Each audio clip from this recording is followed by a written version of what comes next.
नमस्कार दोस्तों, स्वागत है आपका इस विशेष पॉडकास्ट में, जहां हम आपको लेकर चलेंगे एक अद्भुत यात्रा पर। द इमॉर्टल्स ऑफ मेलुहा की कहानी, जो शिव की महागाथा को बयां करती है। आज हम आपके लिए लेकर आए हैं इसका पहला अध्याय, ही हैज़ कम। चलिए इस अध्याय की शुरुआत करते हैं। कैलाश पर्वत के तल पर स्थित मानसरोवर झील की शांत जलधारा के किनारे शिव अपने गुना कबीले के साथ रहते थे। उनका जीवन संघर्षों से भरा हुआ था। गुना कबीला हर समय सतर्क रहता था, क्योंकि पकड़ती जनजाति लगातार उन पर हमले करती रहती थी। शिव एक महान योद्धा थे, लेकिन उनके मन में यह प्रश्न बार बार उठता था कि क्या निरंतर युद्ध ही उनका भविष्य है। भद्र, जो कि शिव के प्रिय मित्र थे, न केवल एक तेज और बलशाली योद्धा थे, बल्कि एक रणनीतिकार भी थे, जो अपने लोगों की सुरक्षा के लिए हमेशा तत्पर रहते थे। उनकी तेज नज़रें दुश्मनों के संभावित आक्रमण को भांपने में कभी असफल नहीं होती थी, और शिव को उन पर पूरा भरोसा था। एक दिन नंदी नामक मेलुहा के अधिकारी गुना कबीले के पास आते हैं और उन्हें मेलुहा में बसने का प्रस्ताव देते हैं। नंदी एक विशालकाय, दयालु और ईमानदार व्यक्ति थे, जो मेलुहा के सम्राट दक्ष के सेनापति भी थे। वह बताते हैं कि मेलुहा एक समृद्ध और व्यवस्थित राज्य है, जहां लोग शांति और समृद्धि से जीवन व्यतीत करते हैं। यह सुनकर शिव और उनके लोग आश्चर्यचकित हो जाते हैं। यह अवसर उनके जीवन में स्थिरता ला सकता था, लेकिन इसके साथ संदेह भी जुड़ा हुआ था। शिव इस प्रस्ताव पर गंभीरता से विचार करते हैं। क्या यह सच में सुनहरा अवसर है, या फिर कोई षड्यंत्र?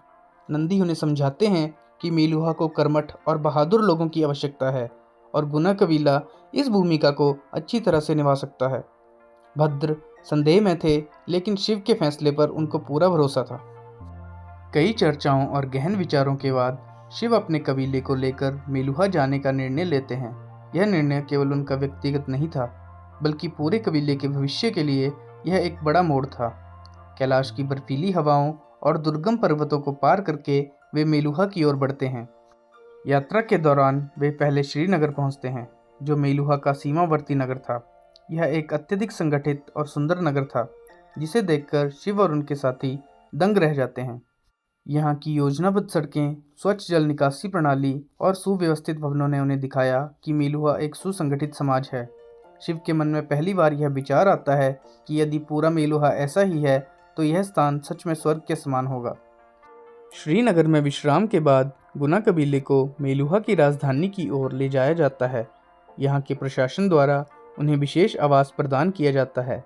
मेलुहा के अधिकारी अत्यधिक अनुशासित और व्यवस्थित थे। गुना कबीले के लोगों को चिकित्सा परीक्षणों से गुजरना पड़ता है। आयुर्वती, जो कि एक प्रसिद्ध चिकित्सक थी, उनकी स्वास्थ्य की जांच करती हैं। आयुर्वती अनुशासन प्रिय और बुद्धिमान महिला थी, जिन्हें मेलुहा का सबसे बड़ा चिकित्सक माना जाता था। सभी लोगों को एक विशेष औषधि दी जाती है, जिससे अधिकांश लोग बुखार से पीड़ित हो जाते हैं, लेकिन शिव पर इसका कोई प्रभाव नहीं पड़ता। रात होते ही शिव अत्यधिक बेचैनी महसूस करने लगते हैं। उनके शरीर में असाधारण ऊर्जा महसूस होती है और वह पसीने से लथपथ होते हैं। भद्र, जो उनके पास के कक्ष में सो रहे थे, उनकी कराह सुनकर दौड़कर आते हैं। अचानक शिव को अपने गले में अत्यधिक ठंडक महसूस होती है। वह उठकर पानी में अपना प्रतिबिंब देखते हैं और अविश्वसनीय दृश्य उनके सामने होता है। उनका गला गहरे नीले रंग का हो चुका था।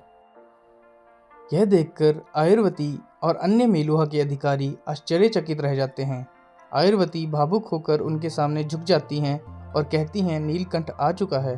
नंदी, जो हमेशा से एक दृढ़ निष्ठावान व्यक्ति थे, यह देखकर भाव विभोर हो जाते हैं और अपने घुटनों पर झुककर कहते हैं, प्रभु, आपने हमारे जीवन में प्रकाश ला दिया।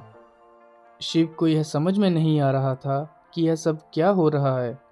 क्या यह केवल संयोग है, या फिर उनके भाग्य में कुछ बड़ा लिखा है? मेलुहा के लोग उन्हें ऐसे देखते हैं जैसे वे सदियों से उनकी प्रतीक्षा कर रहे हों। उन्हें बताया जाता है कि एक प्राचीन भविष्यवाणी के अनुसार जब मेलुहा संकट में होगा, तब एक नीलकंठ प्रकट होगा और इस महान भूमि को बचाएगा। अध्याय के अंत में शिव खुद से यह प्रश्न पूछते हैं, क्या यह भाग्य का संकेत है? क्या वह सच में वही व्यक्ति हैं जिनका मेलुहा सदियों से इंतजार कर रहा है? अगले अध्याय में हम देखेंगे कि मेलुहा वास्तव में कैसी जगह है और शिव को वहाँ क्या अनुभव होते हैं। अब जल्द ही हम दूसरे अध्याय लैंड ऑफ प्योर लाइफ को लेकर आएंगे। जिसमें शिव पहली बार मेलुहा को देखेंगे। दोस्तों, अगर आपको यह पॉडकास्ट पसंद आया हो तो इसे अपने दोस्तों के साथ ज़रूर शेयर करें और हमारे साथ जुड़े रहें और इस अद्भुत यात्रा का हिस्सा बनें। धन्यवाद।